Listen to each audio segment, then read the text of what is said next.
وممن تصلي عليهم الملائكة أيضا الذين يصلون على محمد عليه الصلاة والسلام، بأبي هو وأمي عليه الصلاة والسلام.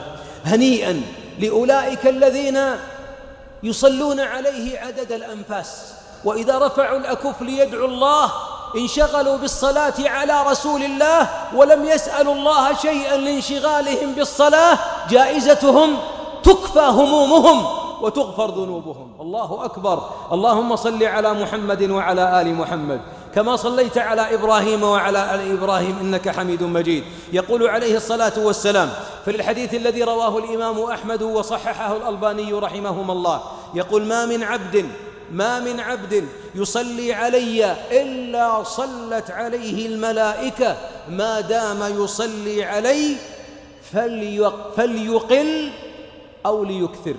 تريد الكثرة من الملائكة أن تستغفر لك؟ إذا توقف لسانك توقفوا.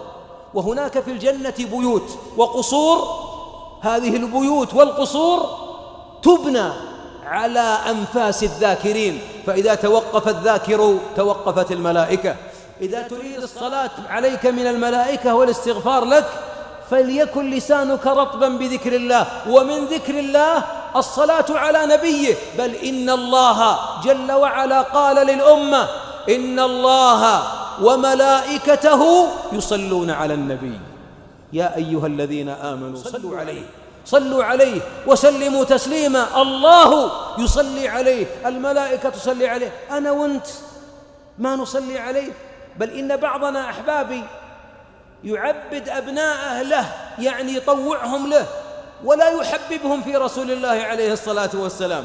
يجب أن نغرس في الأبناء أن حب محمد عليه الصلاة والسلام أحب إلينا من أمهاتنا وآبائنا وأبنائنا والناس أجمعين. نعم، أمك أخرجتك من رحمها إلى الدنيا، ومحمد بن عبد الله عليه الصلاة والسلام أخرجك الله به من النار إلى الجنة ومن الظلم